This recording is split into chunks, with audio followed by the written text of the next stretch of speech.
The view from the 257th floor is magnificent and terrible. Coruscant sprawls below like a circuit board made of light and shadow, endless in all directions. From here, the galaxy appears orderly. The chaos is contained. The troubles are distant. I remember the first time I stood at this viewport, 23 years ago. Before the Clone Wars, before the Empire, before the fear that now seeps through every transparisteel seam of my residence. The building was new then, cutting through the atmosphere like an ambition made solid. They called it the Celestial Spire. A monument to wealth, to success, to power. I still believe in power. Nothing else remains constant in this galaxy. My name is Jorim Dal, industrial magnate, mining consortium head, and loyal imperial citizen. I mention loyalty first because these days it precedes all other qualities, even wealth. The credits in your accounts mean nothing if your name appears on certain lists. I have seen fellow elites vanish overnight, their assets redistributed, their names redacted from the social registry. Their families relocated to educational centers in the Outer Rim. The servants have arrived with breakfast, not the droids, not today. Human servants are a status symbol now. The Empire encourages their use. Creates jobs for loyal citizens, they say. Discourages reliance on potentially treasonous mechanical beings. What they never mention is how human servants have ears, how they have memories, how they have families who can be leveraged should certain conversations be overheard. I dismiss them after they arrange the spread. Imported fruits from Naboo, smoked nerf from Alderaan. The irony is not lost on me. I consume the bounty of a world reduced to asteroid dust, the most expensive delicacy in the galaxy now, the last harvests of a dead planet. The holocom chimes. The indicator shows an encrypted channel. Moff Thalis wishes to speak. I straighten my collar, adjust my expression, activate the receiver. Business continues. The galaxy requires resources. The Empire requires obedience. I provide both in abundance. From this height, the Undercity is invisible. The lower levels where billions crawl through perpetual twilight. The foundations that support our elevation, our wealth, our privilege. I have never descended beyond level 5,000. Few of my station have. There are rumors of what exists down there. Rumors of rebellion, of resistance, of forces gathering in shadows so deep the light of imperial order cannot penetrate. I do not believe in shadows, only in power, in calculated risks, in survival. The gala begins in 12 hours. Every industrial leader, banking clan representative, and loyal imperial supporter will attend. We will smile and drink Corellian brandy older than the Republic itself. We will pledge our continued devotion to the new order. We will pretend not to notice which faces are missing from last season, which names go unspoken, which properties have changed hands. I will wear my finest robes. I will carry the retinal scanner that verifies my identity to any security droid. I will speak only of production quotas and efficiency metrics. I will survive another night. This is what wealth means in the Empire. The privilege to fall from a greater height. The sky traffic hums outside the viewport. A star destroyer passes overhead, casting its shadow across the spires of the Senate District. Even here, a kilometer above the planet's surface, the vessel seems impossibly massive, its presence a reminder. The Empire watches, the Empire protects, the Empire punishes. I finish my breakfast as the shadow passes. In 12 hours, everything will change. But I do not know this yet. I only know power, and how quickly it can vanish. The Coruscant sky lanes are congested with traffic. My personal shuttle idles in the docking bay, its chromium hull reflecting the red warning lights that pulse along the landing pad perimeter. The pilot droid has been replaced. Again. The third, this standard month. Each new unit comes with updated Imperial protocols. Each speaks with slightly more inflection. Each monitors with slightly more attention. My security detail consists of 4 human guards now. Former stormtroopers who traded white armor for black suits and executive protection certifications. Their service to the Empire earned them this posting. Their continued service ensures my continued freedom. The chief of security, a weathered man named Davin, approaches with the daily threat assessment. His left eye is cybernetic, a remnant of campaigns untold. The red scanner light pulses gently beneath the artificial iris. 3 new names added to the watch list, sir. All expected to attend tonight. I review the datapad. Senior executives from the Commerce Guild, a Kuati shipbuilding magnate, a Mune banking representative, all previously untouchable, all suddenly suspect. The banking clan representative, I say. What evidence prompted the flag? Davin's expression remains impassive. Irregular fund transfers to Chandrila. Communications with known sympathizers. Nothing conclusive. Nothing needs to be conclusive anymore. And our status? I ask, though I already know the answer. Clear, sir. Weekly loyalty assessments remain at optimal levels. The cost of those optimal levels is transferred monthly from accounts that officially do not exist to other accounts equally non-existent. The machinery of imperial security runs on credits as much as fear, often both simultaneously. The shuttle departs precisely on schedule.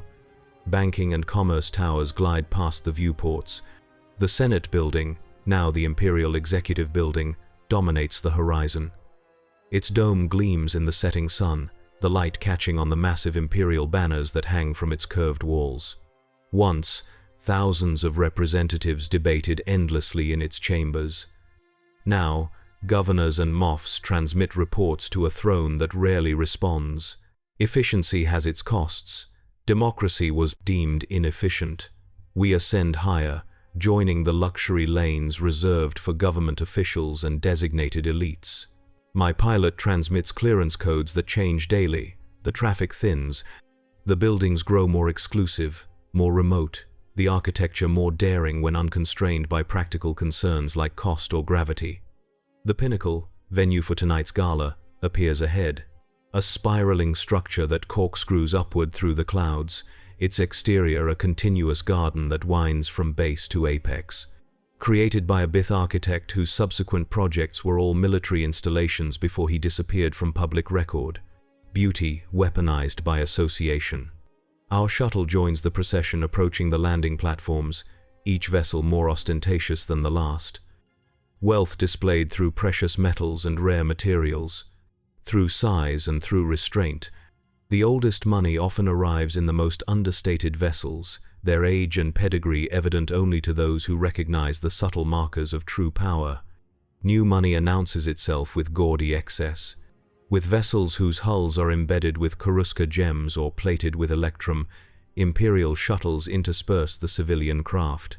White Lambda-class vessels whose presence reminds us that celebration occurs only by permission, that wealth exists only through imperial tolerance, that everything can change with a single decree.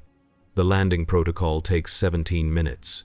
Retinal scans, voice pattern confirmation, molecular analysis of breath samples for signs of seditious chemicals, DNA verification against imperial registries. The procedures grow more invasive each year. No one complains. Those who once complained no longer attend. My 4 security officers flank me as we proceed through the final checkpoint. Their presence marks me as significant but not untouchable. The truly powerful arrive with entire platoons. The truly vulnerable arrive alone. The pinnacle's main atrium soars 50 meters upward, its walls alive with flowering vines imported from 100 worlds. The air is heavy with exotic pollens and the murmur of filtered conversation. Droid servers circulate with beverages in crystalline glasses. Protocol droids announce new arrivals with precise intonation. Security droids scan continuously from alcoves designed to minimize their presence without reducing their effectiveness. I am announced. I enter the ecosystem of power. I smile. I nod. I begin the careful navigation of allegiances and rivalries that will determine whether I leave this gathering with new opportunities or new enemies, whether I remain visible or become one of the vanished. The game begins anew, the stakes grow higher with each round, and somewhere, in the undercity so far below, other games with other rules proceed in darkness. The foundation shifts beneath our feet. But we continue to dance, pretending the floor remains solid, pretending the music will never stop. I accept a glass from a passing droid. The liquid inside glows faintly blue, Chandrilan sky wine. Rare since the embargoes. Rare since the arrests began on that formerly peaceful world. I drink to prosperity, to security, to survival. The night is young. The danger is constant. The wealth is a shackle disguised as freedom. And I am very, very good at this game. Moff Thalos appears precisely 43 minutes after my arrival. His entrance creates the expected ripple through the gathering. Conversations pause, postures straighten. Expressions compose themselves into masks of pleasant deference. The Moff stands a head shorter than most attendees, yet dominates the space through the power of his office. Through the fear it commands. His olive-gray uniform bears the rank plaque of the Imperial Security Bureau, though he now oversees the entire Coruscant industrial sector. The transition from security to governance occurred without comment 3 years ago. The message was clear: all governance is security. Now, all oversight is surveillance. He moves through the crowd with practiced efficiency, each interaction precisely calibrated, 20 seconds with minor functionaries, 30 with corporate directors, a full minute with sector heads like myself. The duration of his attention marks your value to the Empire, marks your position in the hierarchy of suspicion. I monitor his progress from beside a massive viewport overlooking the endless cityscape. The lower levels have begun to illuminate as artificial night falls on schedule, billions of lights creating the illusion of stars beneath rather than above. The undercity constellations shift constantly as power grids surge and fail, as ancient systems falter, as improvised connections spark to life. Magnificent view, is it not, Dal? The voice at my shoulder belongs to Lena Savage, director of the Trinebulan Mining Consortium and my chief competitor for the Geonosis reconstruction contracts. Her silver hair is arranged in the latest capital style, her gown the precise shade of blue that indicates support for the Emperor without overt sycophancy. Her smile contains exactly 0 warmth. The higher one rises, the more ordered the galaxy appears. I reply with practiced ambiguity. Indeed, yet we must remember what lies beneath. Her gaze holds mine meaningfully. The foundations must be maintained, or everything above becomes unstable. The conversation carries undercurrents. Every exchange at this level does. The foundations could refer to the lower levels of Coruscant, to the working populations that support our enterprises, to the Imperial military that enforces stability, to the increasingly vocal resistance movements that threaten it. The Empire ensures proper maintenance, I respond. The safe answer, the recorded answer, as surely our conversation is being monitored. Every centimeter of the pinnacle contains surveillance devices, every droid records, every servant reports. Of course. Her smile tightens. Speaking of maintenance, have you reviewed the Geonosis projections? The radiation levels remain problematic for standard labor forces. Business, safe territory, yet even here, dangers lurk. The Empire destroyed Geonosis, sterilized its surface, eliminated its population. The official explanation involves separatist holdouts, weapons development, necessary security measures. No one questions the explanation publicly. No one questions any explanation publicly. My consortium has developed specialized droids for initial clearing operations, I say. Minimal organic presence required until decontamination reaches acceptable levels. Droids, she says the word with slight distaste. The Imperial contracts specifically request human oversight at all stages. Perhaps your proposal requires revision. The warning is clear. My approach diverges from Imperial preference. Divergence is dangerous. Adaptation is survival. The revised proposal includes human supervisory teams, of course. The droids merely handle the most hazardous initial work. She nods, satisfied or appearing so. The Moff approaches. Your minute of attention arrives, Dal. Use it wisely. She glides away as Moff Thalos completes his calculated circuit of the room. His small eyes fix on me with unsettling focus. The conversations around us subtly shift away, creating an illusion of privacy that fools no one. Industrial production increased 7% last quarter, he states without greeting. Your facilities contributed only 5.3. Explain. No pleasantries, no preamble, data and demand, the new language of power. Retooling operations at the Fondor shipyards, Moff Thalis. The new TIE interceptor wing assembly requires precision machinery that was not previously installed. The investment reduces output temporarily, but will increase production efficiency by 12% by next quarter. He processes this with a slight narrowing of his eyes. The Empire requires results now, Darth, not promises of future performance. The facilities operate at maximum capacity, sir. The workers perform triple shifts. The quotas will be met. See that they are. His gaze shifts to the viewport, to the glittering cityscape beyond. Impressive view. You maintain a residence at similar elevation, I believe. The question contains implicit threat. He knows precisely where I live, where everyone in this room lives. The comment serves only to remind me that I am observed, that my position is monitored, that my status can change with a word. The Celestial Spire, level 257. I confirm unnecessarily. A prestigious address. It would be unfortunate to relocate from such heights. My mouth dries. The Empire's needs outweigh personal comforts, of course. Indeed they do. His thin lips approximate a smile. The Emperor has taken personal interest in the Geonosis reconstruction. The contracts will be awarded within the week. I trust your proposal emphasizes loyalty above profitability.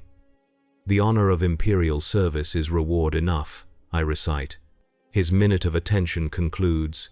He moves to the next conversation, the next evaluation, the next implicit threat.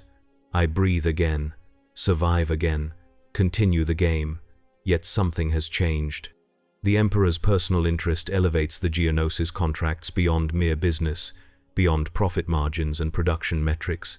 Something valuable lies beneath the irradiated soil of that devastated world. Something worth sterilizing an entire species to protect.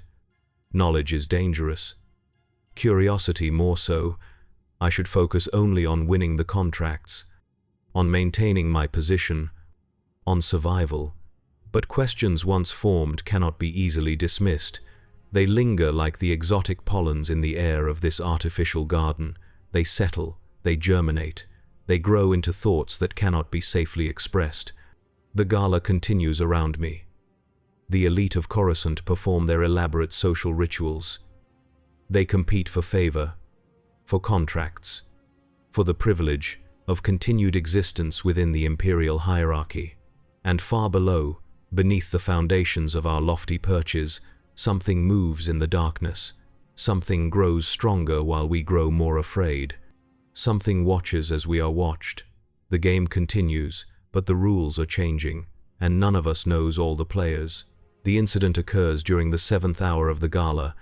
I am engaged in conversation with a Kuati shipbuilder whose nervous mannerisms betray his presence on the Imperial watch list. His corporation provided vessels to both Republic and Separatist forces during the Clone Wars, a pragmatic business decision that appears increasingly treasonous under retrospective Imperial scrutiny. The transition to exclusively Imperial contracts has been challenging but necessary, he says, his fingers twitching slightly against his glass. The standardization of destroyer components across the fleet has streamlined our production processes considerably. Standard justification for standard compliance. The script we all follow with variations tailored to our industries. Our continued existence depends on convincing performance.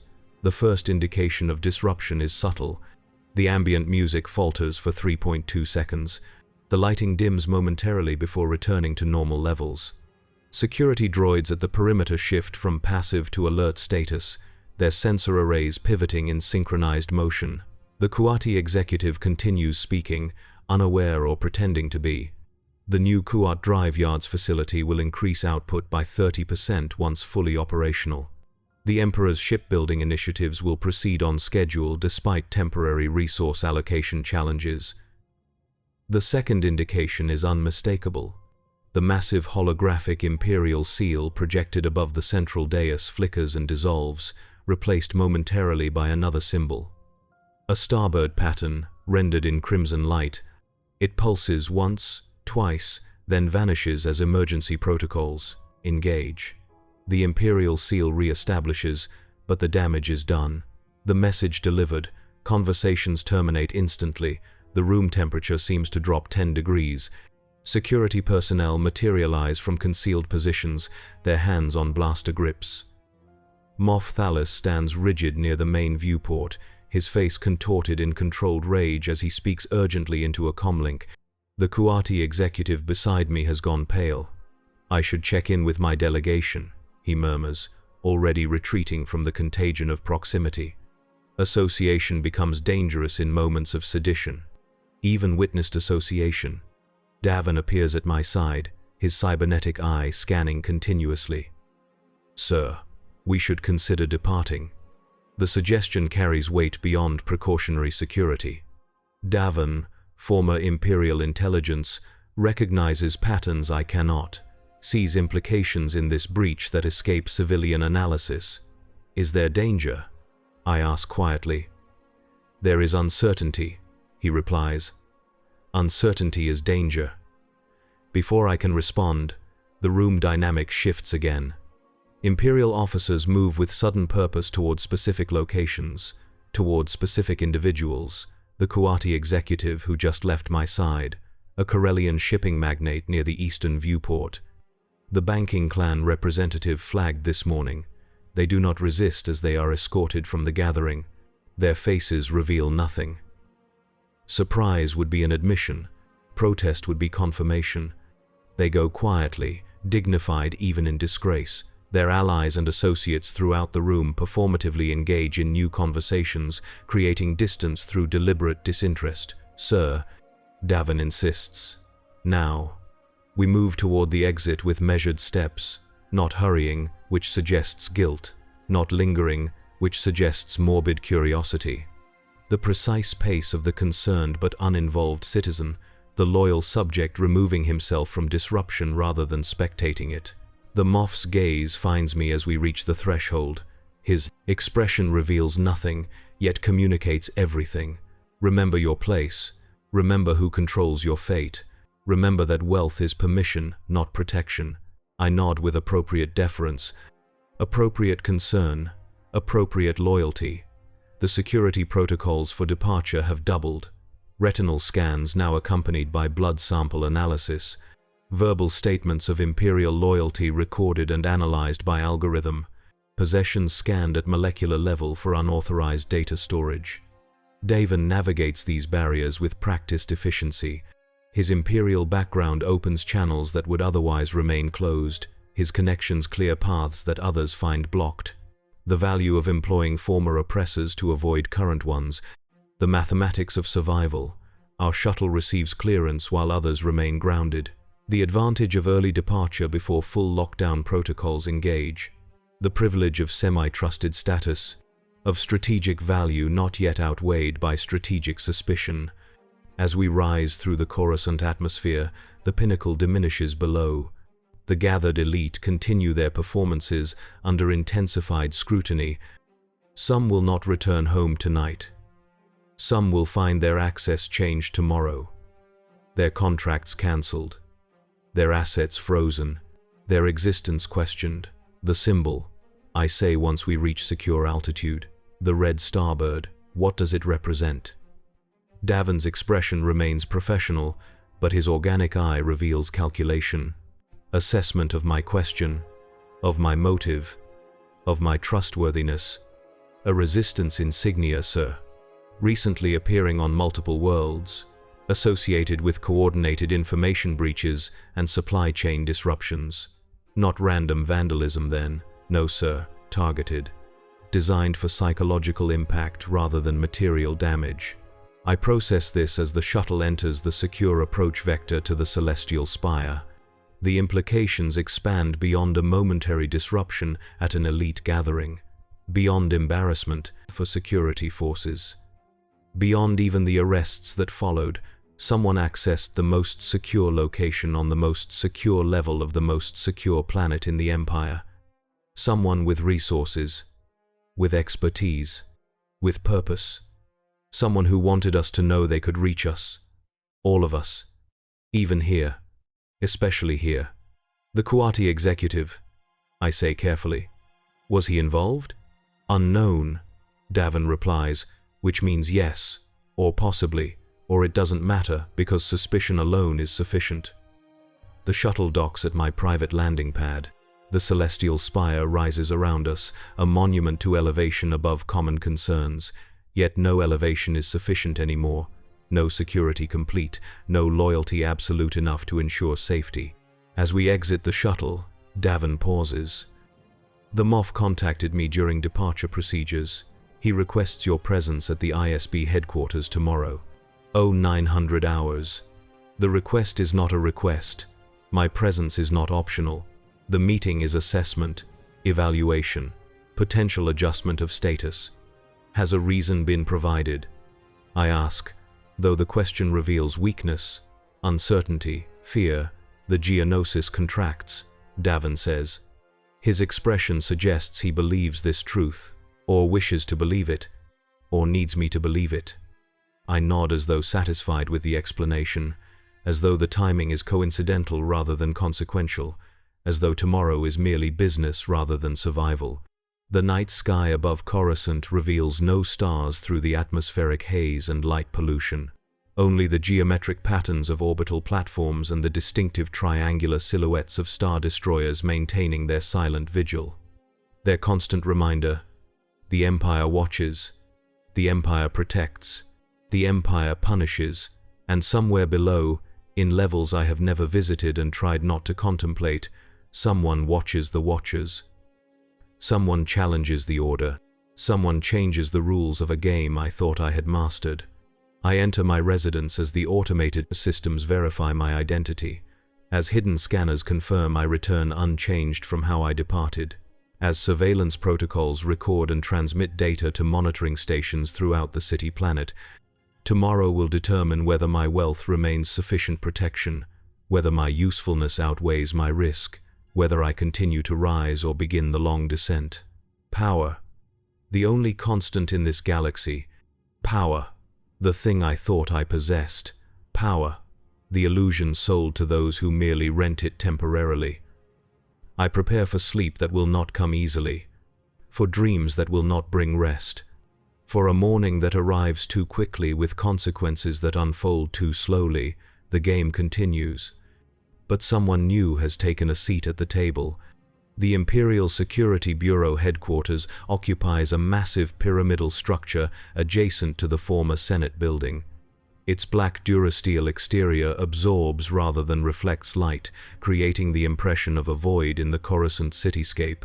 A deliberate architectural statement. The absence of transparency. The presence of absolute authority. My private shuttle approaches the designated landing platform at precisely 08:55. Punctuality demonstrates respect. Eagerness suggests fear. Lateness implies resistance. Every detail communicates something in the Empire. Every choice reveals character. Every revelation has consequences. Davin accompanies me, though he will not be permitted beyond the initial security checkpoint. His presence offers psychological rather than practical support. The illusion of protection in a place designed to strip all protections away. The Moff requested a private audience. He reminds me unnecessarily. Answer only what is asked. Volunteer nothing. Maintain eye contact but do not challenge. Standard advice for ISB interactions. Useless against trained interrogators, but comforting in its familiar structure. The protocol of powerlessness disguised as strategy. The landing sequence completes with mechanical precision. Armed stormtroopers approach as the ramp descends. Their armor gleams white against the black landing pad. Their weapons remain at ready position, not quite pointed at us, not quite pointed away. Jorim Dal, the lead trooper states rather than asks. You will come with us. No greeting, no acknowledgement of status. The equalization of all subjects before imperial authority, even the wealthy, especially the wealthy, whose resources present potential threat if improperly directed. I nod to Davin, who remains aboard the shuttle as instructed. His expression conveys nothing, yet somehow communicates everything. Caution, concern, the unspoken awareness that some who enter this building do not emerge again. The troopers escort me through a series of checkpoints, each progressively more invasive. Identification verified through multiple biometric systems. Possessions scanned, then temporarily confiscated. Body searched both electronically and physically. The process designed to establish vulnerability, to reinforce powerlessness, to prepare the subject for what follows. The final corridor stretches longer than seems architecturally necessary. The psychological impact of extended approach, of prolonged anticipation. My footsteps echo against polished black stone flooring, the sound swallowed by walls designed to absorb rather than reflect, to consume rather than return. The office of Moff Thalis occupies the eastern corner of the structure's upper level. The location offers strategic advantages: multiple escape routes, clear sightlines to surrounding government buildings, optimal position for both surveillance and security. The door opens without announcement. The troopers halt, indicating I should proceed alone. The threshold represents a boundary between escort and abandonment. Between guidance and judgment, I enter. The space within confounds expectation. No opulent displays of power, no trophy wall of confiscated artifacts, no interrogation equipment or monitoring stations. Instead, ascetic minimalism. A single desk of polished black material, a viewport showcasing the Imperial Executive Building, a holographic display currently deactivated, a chair positioned precisely at the focal point of the room. Moff Thalis stands with his back to the door, hands clasped behind him, gazing outward through the viewport. The stance calculated to establish dominance through dismissal, through the suggestion that my arrival merits neither acknowledgement nor interruption of his contemplation. "Jorim Dal," he says without turning, punctual as always. A commendable quality. The Empire values efficiency, I respond, selecting the safest possible platitude from my mental catalogue of approved expressions. Indeed it does. He turns now, his small eyes assessing me with clinical detachment. "Please, be seated." The invitation contains implied command. I comply, taking the singular chair positioned before his desk. Its height is calibrated to place the seated occupant slightly below eye level of the standing Moff. Another calculated detail in the architecture of power. He remains standing, moving to position himself beside rather than behind the desk. The removal of barriers suggesting openness while actually increasing intimidation through proximity. "You are wondering why you have been summoned," he states. "I assume it concerns the Geonosis reconstruction contracts," I offer, though we both recognize the assumption as performance rather than belief. "In part." His thin smile acknowledges the mutual pretense. "Your proposal was received yesterday. Most impressive. Particularly the provisions for human oversight, despite hazardous conditions. The Empire's requirements are clear. Adaptation ensures optimal service." Adaptation. He repeats the word with subtle emphasis. An interesting choice of term. Adaptation implies change in response to environmental pressure. Survival through modification. The for-me conversation has already entered dangerous territory. Every exchange with ISB personnel contains layers, literal meaning, implied accusation, tests of loyalty embedded within linguistic traps. Imperial standards establish the environment in which business operates. I clarify. Success requires alignment with those standards. Alignment. Another word extracted and examined. Your record shows consistent alignment, Dal. Your production metrics meet quotas. Your political contributions support approved candidates.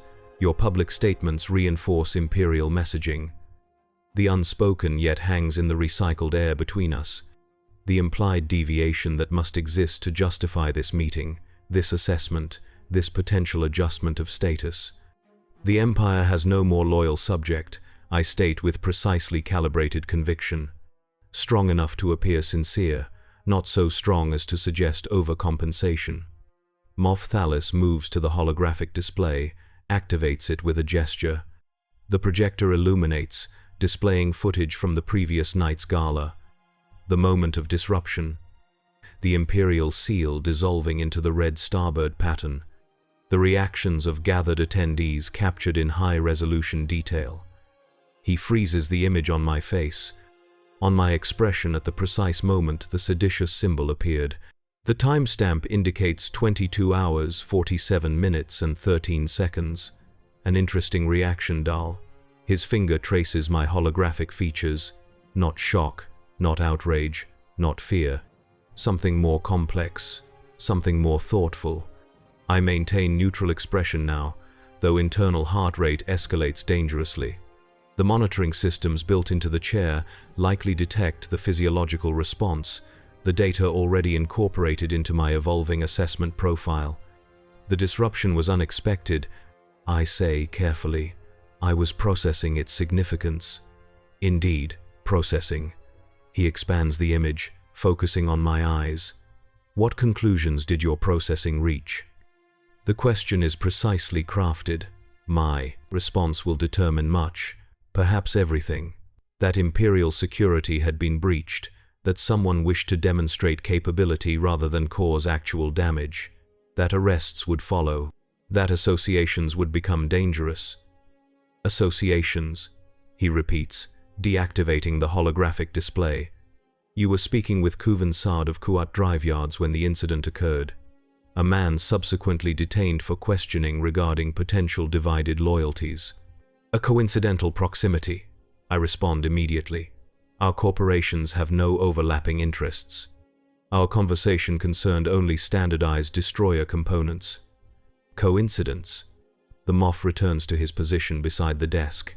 The Empire does not believe in coincidence, Dal.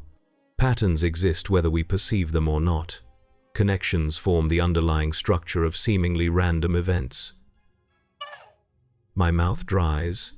My thoughts race toward implications, calculations, survival strategies. I have no connection to Sard beyond professional courtesy. My loyalty remains absolute. Loyalty. He savors the word like expensive wine. An admirable quality.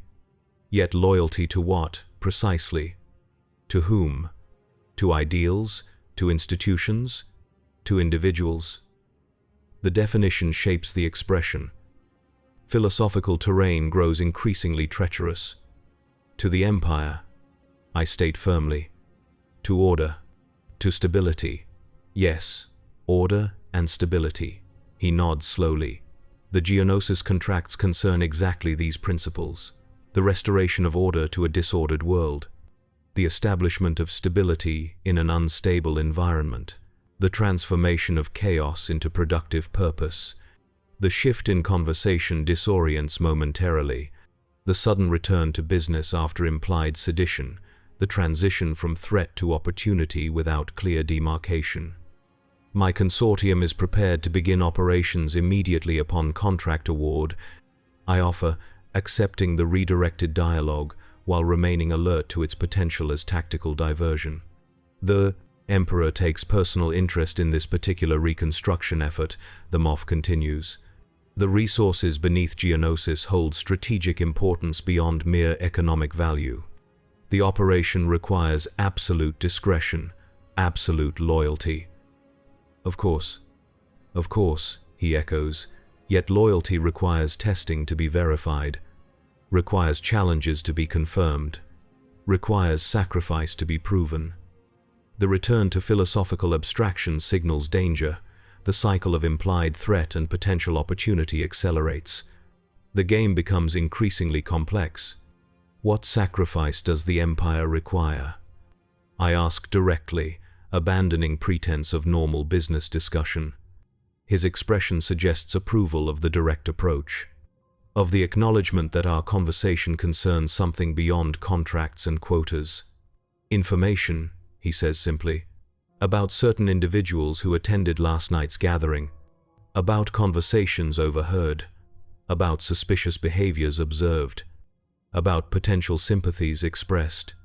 Informant, the role now offered, the price of continued status, of contract award, of survival. I observed nothing overtly seditious. I respond carefully, though certain attendees appeared nervous when the disruption occurred.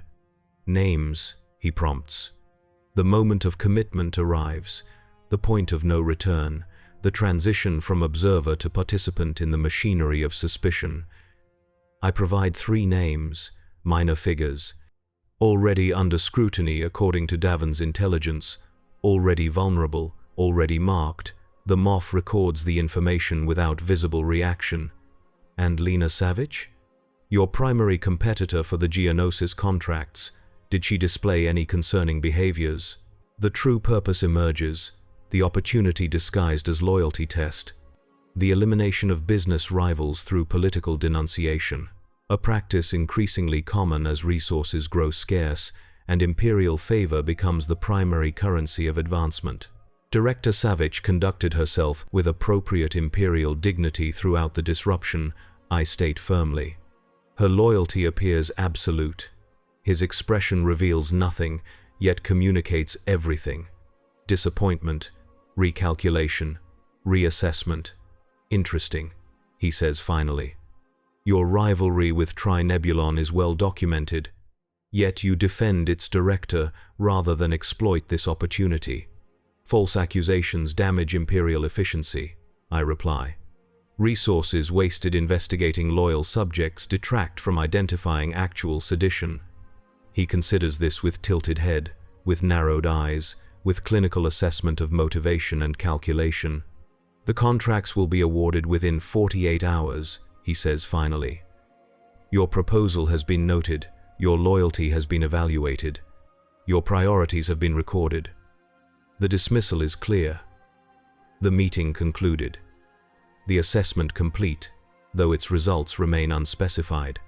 Success or failure determined but not revealed until the appointed time. I rise from the chair with appropriate deference, with controlled dignity, with the precise balance of confidence and submission required of my station. The Empire appreciates your continued service, the Moff states as I reach the door. Remember, Dal, we all make choices, we all face consequences, we all serve purposes beyond our understanding. The ominous platitude accompanies me through the doorway, through the long corridor, through the security checkpoints where possessions are returned and identity is reconfirmed and status is temporarily reinstated.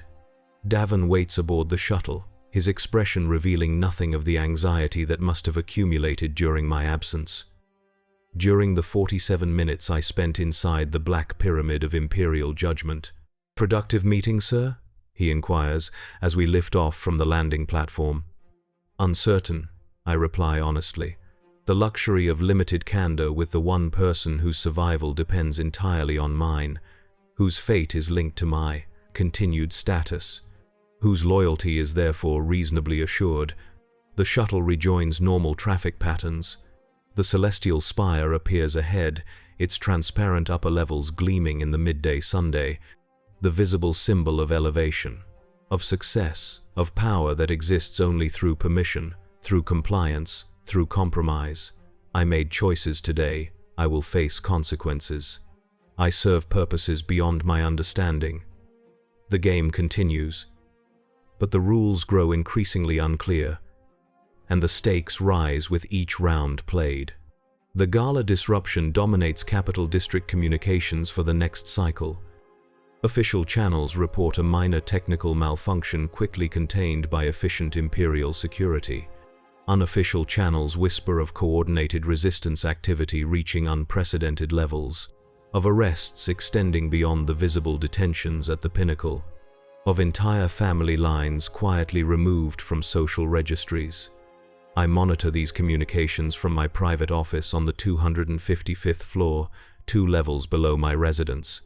The space serves as command center for my business operations, for my survival operations, for the increasingly blurred boundary between the two. Holographic displays track production metrics across 17 worlds, resource extraction rates, processing efficiency, labor productivity, transport schedules, the complex machinery of industrial empire reduced to scrolling numbers and color-coded alerts. Green indicates compliance, yellow indicates concern, red indicates investigation. There is no color for actual failure. Failure exists beyond the boundaries of acceptable reality. My administrative director, a precise woman named Via, enters with the morning intelligence briefing. Another service provided by former Imperial personnel now available for private employment. Another necessary investment in continued relevance. The MOF has scheduled a formal announcement regarding the Geonosis contracts, she reports without preamble. Tomorrow, 1400 hours, mandatory attendance for all bidding parties, public notification, public assignment, public establishment of hierarchy among the remaining elite. The contracts have become more than mere business opportunity, have transformed into visible confirmation of status, of favor, of security. Preparation for immediate mobilization if successful? I inquire. Vessels fueled, personnel notified, equipment staged, deployment protocols activated. Her efficiency mirrors Imperial communication patterns, minimal words, maximum information, zero emotional content, and contingency measures if unsuccessful. Her eyes flicker momentarily. The only indication that the question concerns matters beyond standard business operations, beyond normal competitive outcomes, beyond survivable failure. Asset redistribution protocols prepared, off-world transfer arrangements confirmed, loyalty statements updated and notarized. The machinery of potential disgrace, the preparations for possible descent, from the heights of privilege to the depths of suspicion, the administrative architecture of survival through sacrifice of position, through abandonment of wealth, through strategic diminishment. Very well. I dismiss her with a gesture, returning attention to the production metrics, to the green indicators that represent continued compliance, continued usefulness, continued existence within acceptable parameters. The communications console chimes with an encrypted alert, priority transmission from an unexpected source, from a competitor rather than a collaborator, from Lena Savic of Trinebulon Mining. I hesitate before accepting the connection. Associations have consequences. Communications create records. Curiosity leaves traces that security algorithms detect and flag and investigate. I accept despite the risk. Information outweighs caution when decisions approach, when outcomes remain uncertain, when survival depends on accurate assessment of shifting landscapes. Her image appears above the projector, her expression composed but alert, her eyes constantly moving, suggesting surveillance concern, suggesting limited transmission time, suggesting information of sensitive nature. Director Dahl, she begins formally. I hope this communication finds you well. Standard greeting. Standard pretense of normal business communication. Standard performance for monitoring systems that surely record both sides of this exchange. Director Savic. I reply with equivalent formality. An unexpected pleasure. Indeed, I wanted to personally extend best wishes regarding tomorrow's contract announcement. May the most qualified consortium succeed. The bland statement contains no useful information, no purpose sufficient to justify the risk of direct communication between rivals on the eve of significant award decision. Unless the stated purpose disguises actual purpose, unless the formal communication contains informal message, qualification remains the Empire's primary consideration, of course, I respond, watching for reaction, for indication of underlying meaning, for the true purpose of this dangerous exchange. Of course. She nods slightly. Though I have always believed that loyalty carries equal weight to technical capability, something we discussed at the Pinnacle, if you recall. the foundations that support our elevation. The reference to our previous conversation carries significance beyond the words themselves, beyond the recorded exchange, beyond the monitored transmission. Foundations require proper maintenance, I repeat from memory. The statement she made before. The statement that carries meaning beyond architectural metaphor. Exactly. Her eyes hold mine through the holographic connection. I understand you recently met with Moff Thalis regarding such maintenance concerns. I hope the discussion proved productive. She knows of my ISB meeting, knows of the loyalty test presented, perhaps knows of my refusal to implicate her despite competitive advantage, perhaps communicates acknowledgement of the choice made, the opportunity declined, the principle maintained. Productivity remains my primary concern. I reply carefully, as I believe it does for all loyal industrial partners. Indeed. She glances sideways at something beyond the transmission field. I should mention that my consortium has recently acquired unexpected intelligence regarding the Geonosis operation, specifically concerning what lies beneath the irradiated surface, what the Empire seeks to extract through our competing efforts. Dangerous territory, restricted information, knowledge that cannot be safely acknowledged, cannot be safely possessed, cannot be safely discussed through monitored channels. The Empire's strategic interests remain beyond our need for specificity, I caution. Our role concerns implementation rather than motivation. Normally, yes. Her voice lowers slightly, but when implementation involves exposure to unknown elements, certain precautions become necessary, certain protective measures for personnel and equipment, certain modifications to standard procedure.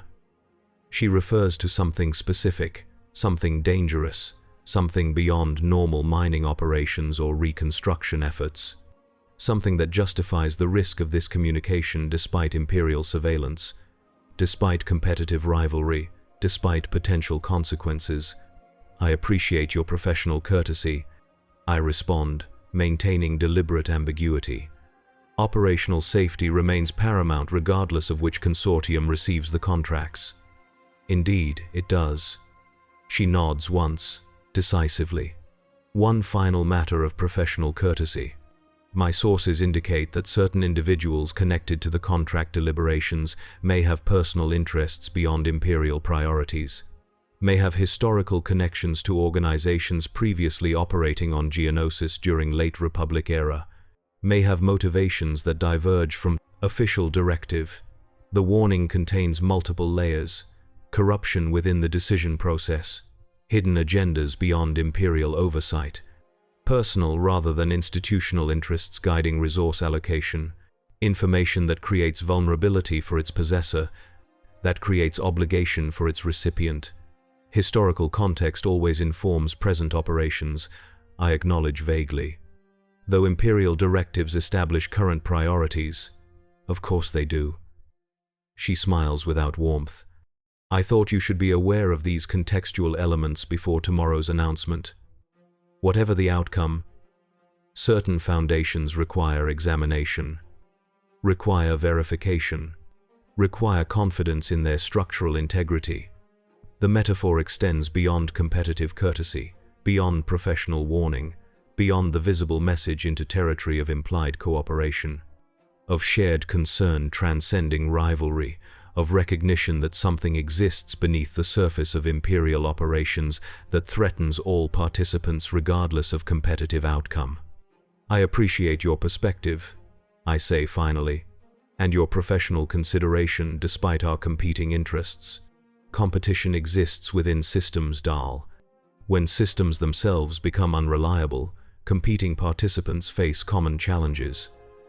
The statement approaches explicit sedition, approaches actionable disloyalty, approaches territory that monitoring algorithms surely flag for human review and potential intervention.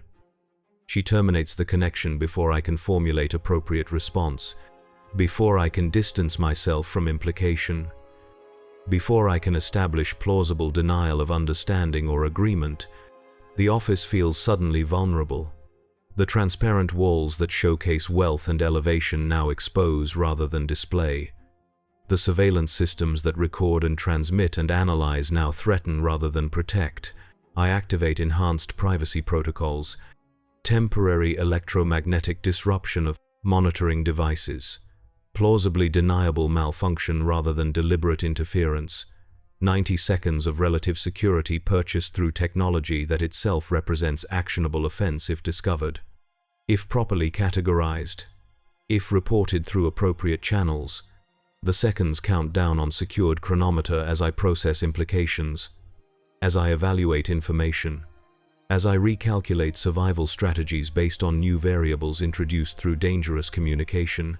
Lena Savage warned me about something beyond competitive outcome, beyond contract award, beyond normal Imperial operations, something concerning the actual purpose of Geonosis reconstruction.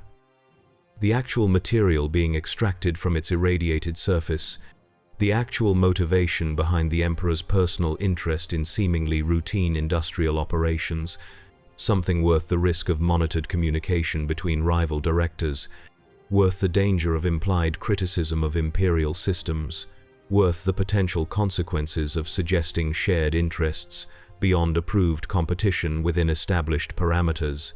The privacy protocol terminates as programmed. Monitoring systems reactivate with no indication of deliberate interruption, of suspicious malfunction, of temporary freedom from constant observation. The game has changed again. The stakes have risen beyond calculation. The rules now incorporate elements I never considered relevant, never acknowledged as operational, never recognized as fundamental to the system I navigate with such carefully calibrated precision. And tomorrow, everything changes regardless of which consortium receives the Geonosis contracts. Everything transforms based on information now possessed that cannot be unlearned, cannot be safely acknowledged, cannot be utilized without consequences beyond normal competitive outcomes. I return to monitoring production metrics, to reviewing efficiency reports, to performing the visible functions of industrial management while internal processes calculate new variables, process new information, establish new parameters for survival in a game whose true nature remains increasingly unclear. The holographic displays continue scrolling numbers in reassuring patterns. Green indicators dominate the visual field, compliance confirmed, productivity maintained. Loyalty demonstrated through continued contribution to Imperial economic machinery. But beneath these visible measures, something shifts, something recalculates.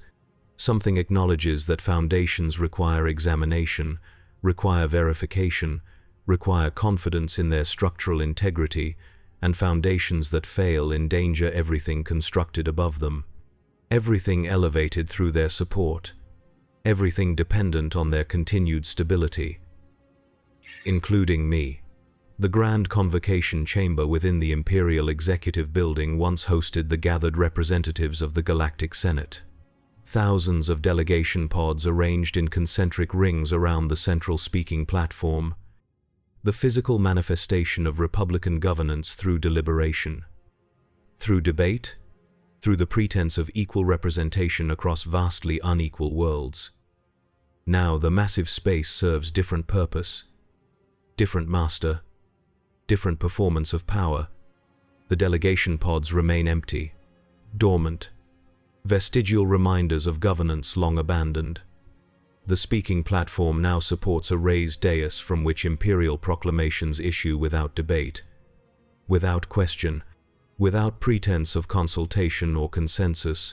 I stand among the gathered industrial leaders on the chamber floor. Our positions carefully assigned according to status, according to contribution metrics, according to loyalty assessments updated continuously through algorithmic evaluation of behaviors visible and invisible, measurable and intuitive. The front row contains the highest officials, Moff Thalas, imperial governors, regional administrators whose authority derives directly from Coruscant, from the palace, from the Emperor himself, whose presence remains eternally absent, yet eternally invoked.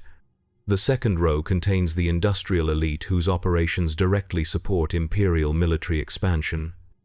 Shipbuilding executives, weapons manufacturers, Mining consortium directors, including myself and Lena Savic, positioned precisely 4 meters apart, close enough to acknowledge shared status, distant enough to prevent private communication. Remaining rows extend backward in diminishing importance. Banking representatives, trade guild officials, corporate directors whose products serve civilian rather than military applications. The visible hierarchy of value within the new order.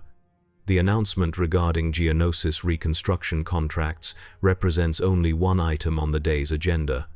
One decision among many that establish and reinforce the patterns of favor, of opportunity, of survival within narrowing parameters of acceptable service.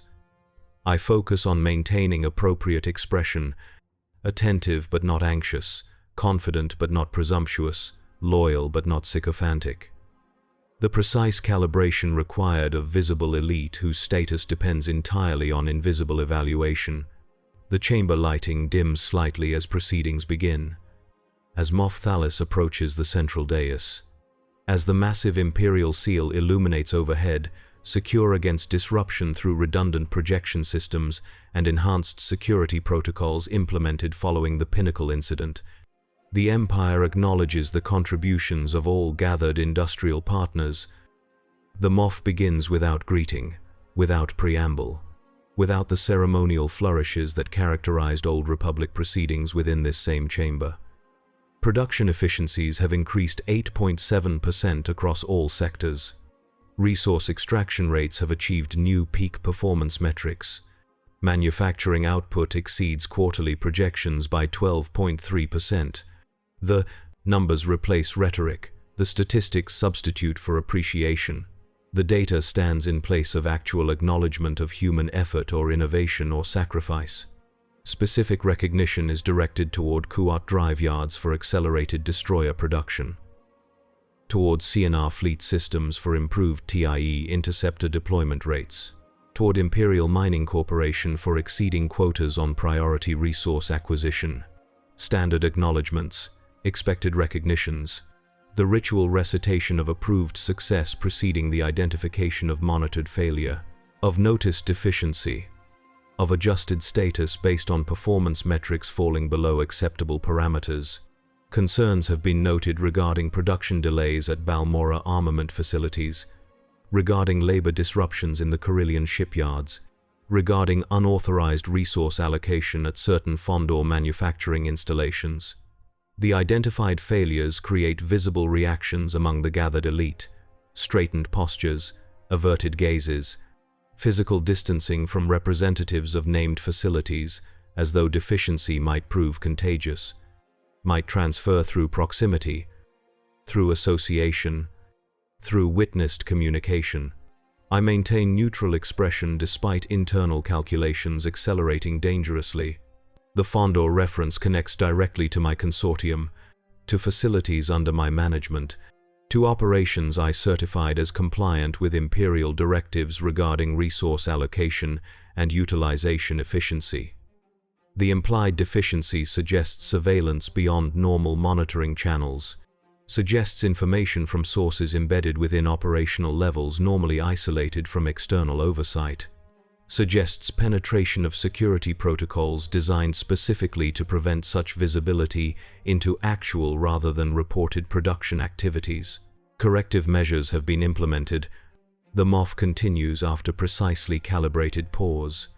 The duration designed to maximize discomfort among affected parties, to establish dominance through imposed silence, through extended uncertainty.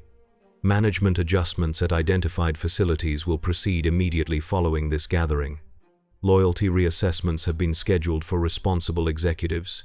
Productivity recovery protocols have been activated at all affected installations. The language disguises actual meaning. Management adjustments translates to arrests and replacements. Loyalty reassessments implies interrogation and potential disappearance.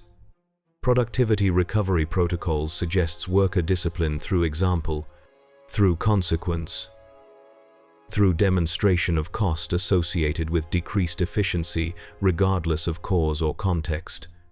My pulse accelerates despite controlled breathing exercises, despite professional discipline maintained through years of increasingly precarious navigation of imperial expectations.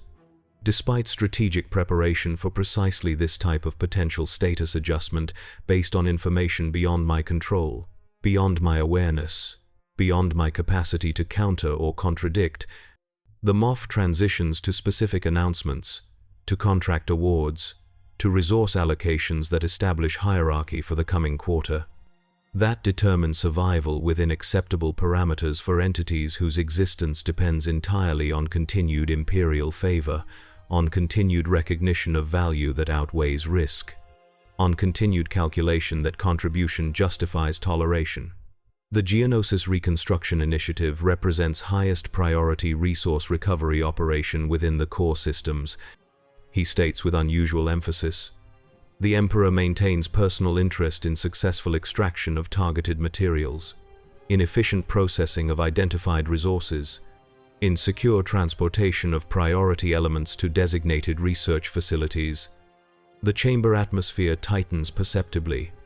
The gathered elite recognize significance beyond normal contract announcement, beyond routine resource allocation, beyond standard industrial operations requiring only technical capability rather than exceptional security clearance, rather than unusual discretion, rather than absolute loyalty beyond normal compliance metrics.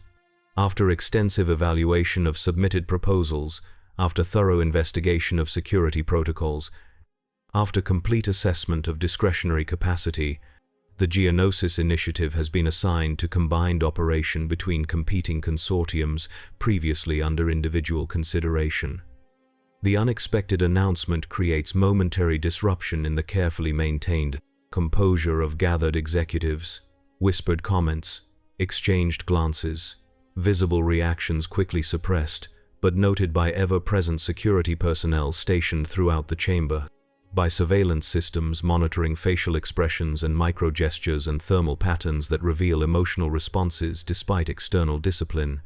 Tri-Nebulon Mining and Imperial Mining Corporation will implement joint operational protocols under direct Imperial oversight, will establish shared responsibility for extraction activities, will maintain separate but coordinated security parameters throughout all phases of resource recovery and processing. My gaze meets that of Lena Savage 4 meters away. Her expression reveals nothing to surveillance systems, to gathered competitors, to Imperial observers evaluating reactions for appropriate alignment with expected responses. Yet communication occurs despite physical separation, despite monitored environment, despite the risk of acknowledged understanding beyond professional acknowledgement of unexpected outcome. The decision represents something beyond normal contract assignment, beyond routine industrial operations, beyond standard imperial procedure regarding competing commercial entities. The combination of rival consortiums under joint directive suggests priority beyond efficiency, beyond productivity, beyond normal resource extraction regardless of strategic value or scarcity metrics.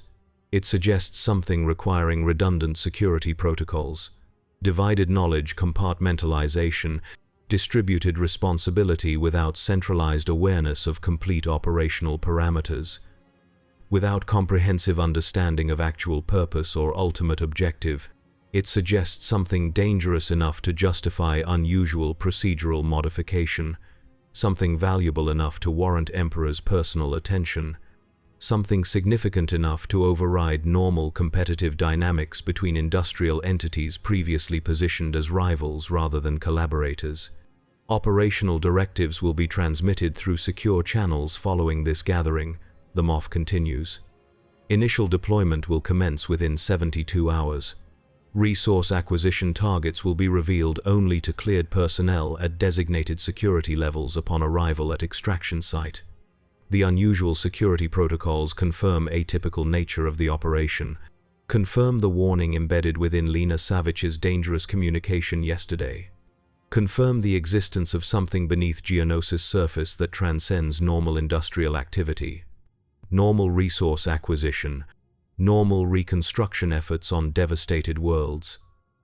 The announcement concludes. The gathered elite acknowledge with appropriate expressions of gratitude, of loyalty, of commitment to imperial priorities above all competing interests or concerns. I perform as expected, express appropriate appreciation for the opportunity to serve, appropriate recognition of the honor bestowed through selection, appropriate determination to fulfill imperial expectations through efficient implementation of assigned responsibilities. The chamber empties according to established protocols, highest officials first, recognized elite second, remaining representatives in descending order of status, of importance, of value within the imperial hierarchy of tolerated existence. I exit at designated time through designated access point, return to assigned shuttle through monitored corridors where security personnel observe and record and evaluate every movement, every expression, every micro-gesture that might reveal thoughts inconsistent with loyal service, with absolute compliance, with unquestioning acceptance of directive regardless of implied danger or unusual procedure or atypical arrangement. Darth waits aboard the shuttle, his expression professionally neutral despite the unprecedented nature of the announced arrangement. Despite the implied complications of joint operation with competing consortium, despite the unusual security protocols that suggest something beyond normal industrial activity, regardless of strategic importance or resource value. Interesting development, he observes once privacy shields activate during departure sequence. The observation carefully calibrated to acknowledge significance without implying judgment, without suggesting concern, without indicating anything beyond professional analysis of unexpected procedural modification. Indeed, I respond with equivalent care. Joint operations present unique management challenges, unique security considerations, unique communication requirements. The Moff mentioned operational directives through secure channels, he continues.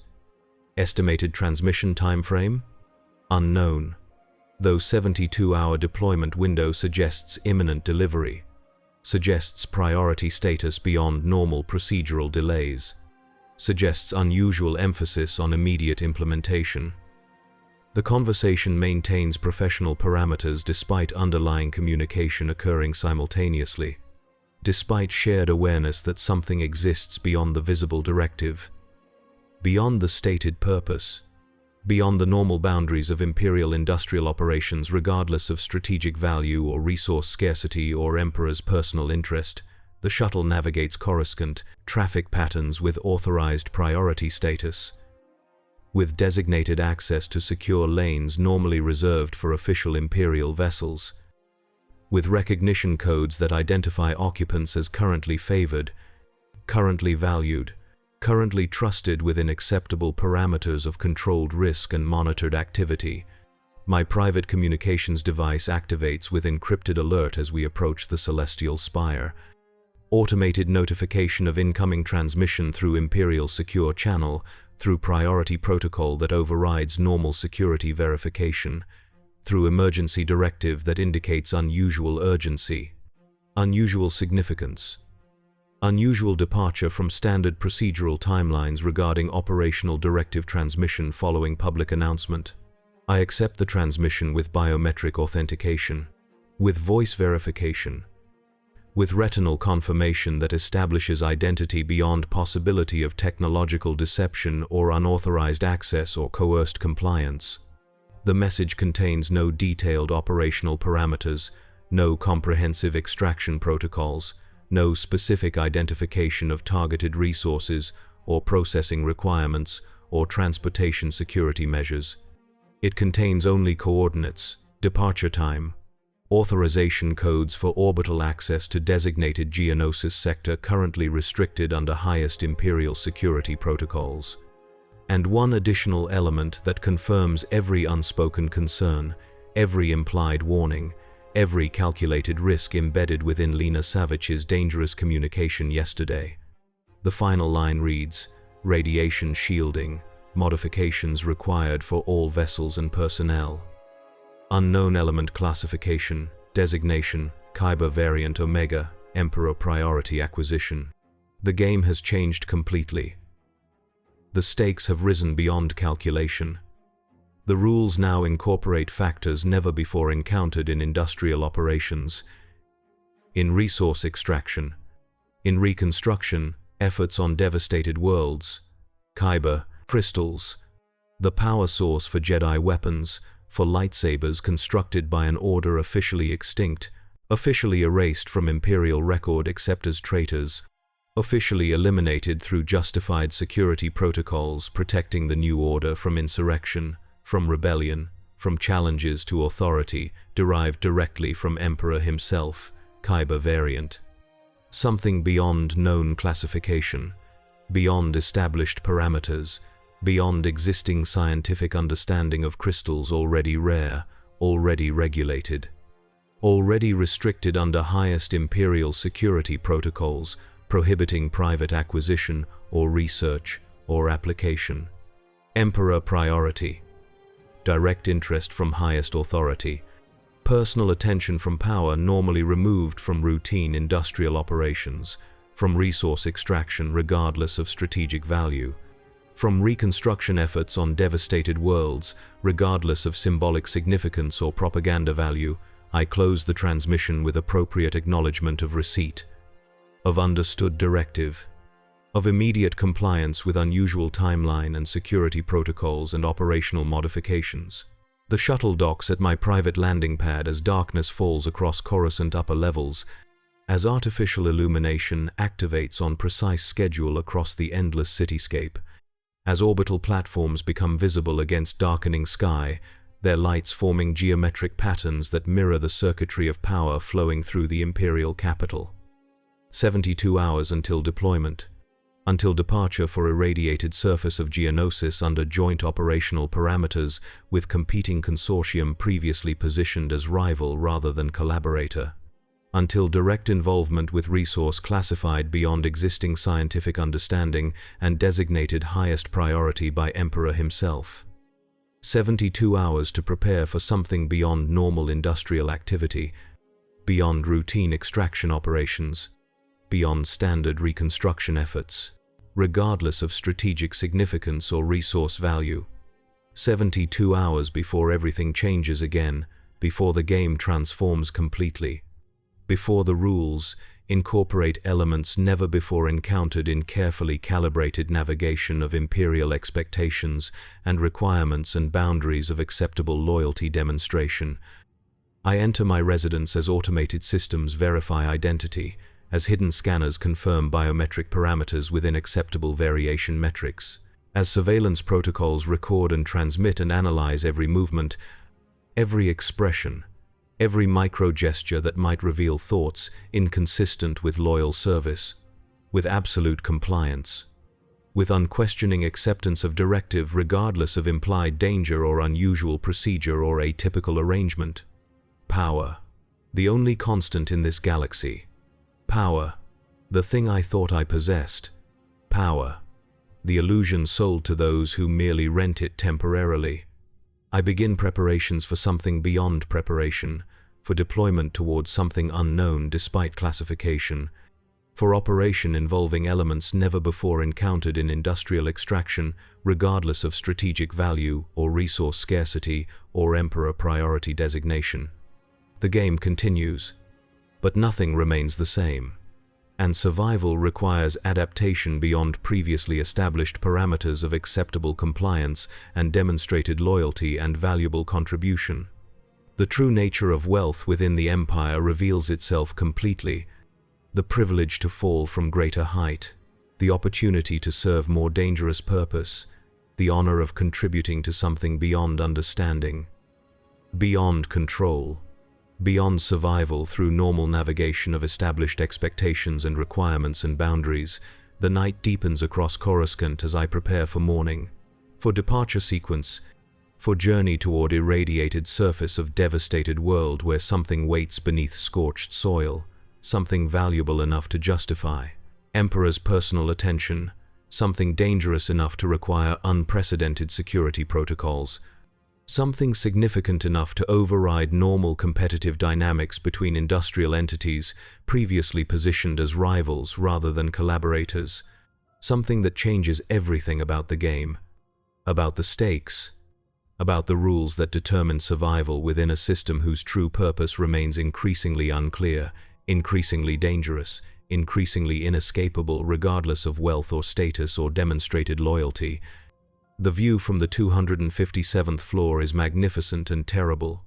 Coruscant sprawls below like a circuit board made of light and shadow, endless in all directions. From here, the galaxy appears orderly. The chaos is contained. The troubles are distant, but appearances deceive. Order disguises chaos. Containment creates pressure.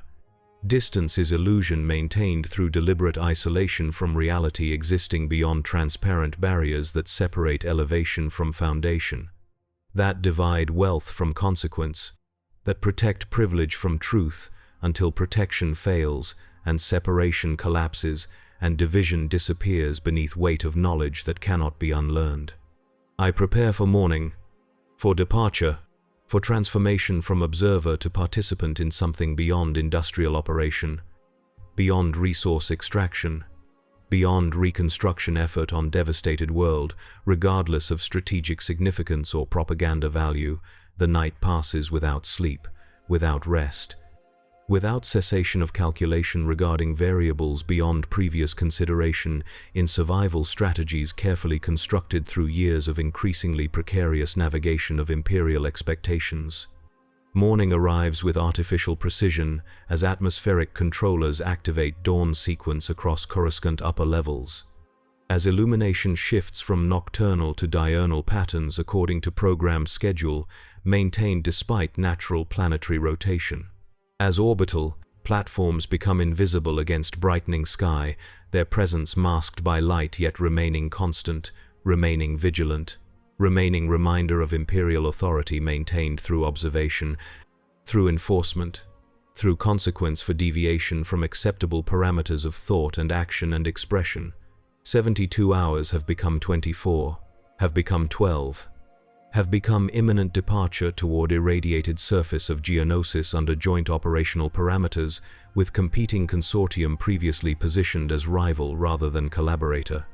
I prepare for transformation from wealthy elite to imperial instrument, from industrial magnate to operational component, from elevated observer to embedded participant in something beyond understanding, beyond control, beyond survival through normal navigation of established expectations and requirements and boundaries.